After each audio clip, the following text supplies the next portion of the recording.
The second book we're going to be reading today is Night Games from Finding Nemo. Nemo was enjoying the perfect afternoon. He was playing tag with his octopus friend Pearl. The two friends chased each other from sponge bed to sponge bed. "Tag, you're it," Pearl giggled as she tapped Nemo on the back with one of her 8 tentacles. "Bet you can't catch me." "We'll see about that," Nemo said as Pearl jetted away, kicking up a large cloud of sand. Nemo flipped his fins faster and chased Pearl past the edge of the sponge bed.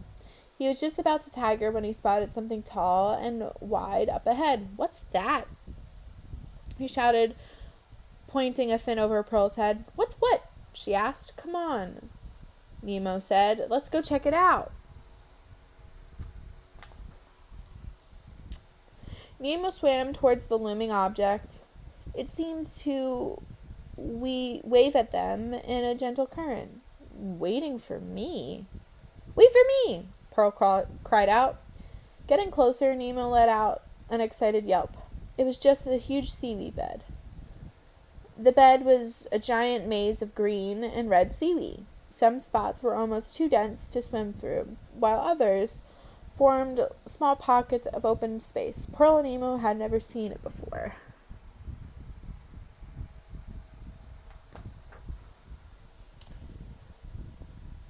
"This looks like the perfect hide-and-seek spot," Nemo said to Pearl. "Want to play?" Pearl looked around nervously. The sea had started to turn dark. "I would love to, Nemo, but I think we should head home. It's getting late, and both our dads will be wondering where we are." Looking around, Nemo realized that Pearl was right. It was time to go home for the night. When Nemo got back to his sea anemone, his father was waiting. Together they had dinner, and Nemo told him all about his afternoon with Pearl and the seaweed bed. "That sounds like a neat place," Marlin told his son, "but now it's time for bed." "Oh, come on, Dad. Can't I just stay up a little bit longer?"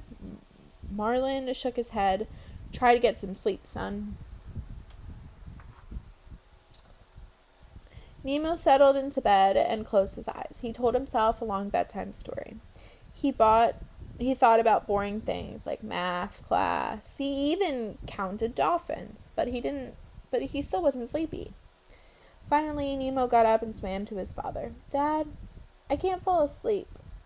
I've tried, but I just can't. So I was thinking."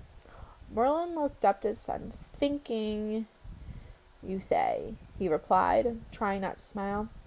He had a pretty good idea what his son had been thinking. "What exactly were you thinking, son?" he asked. "I think you and I should go to the seaweed bed. That way you'll know I'm safe and I can go there tomorrow and play with friends. I promise when we get back I'll go right to bed." "Please," he begged. Marlin looked at his son's hopeful face. Seeing the seaweed bed for himself did seem like a good idea. "All right," he said finally. "Let's go take a look at this new find of yours." "Yes," Nemo shouted, flipping over in excitement. "Let's go."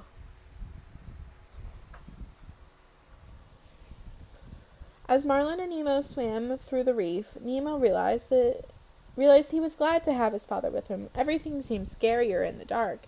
Squinting, Nemo looked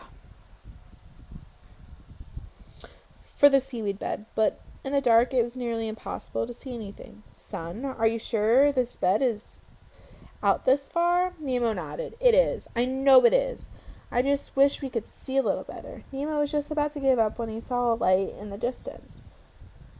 The speck grew closer and closer, growing brighter and brighter until it lit up the water all around Nemo. In the middle of the light was the strangest fish Nemo had ever seen.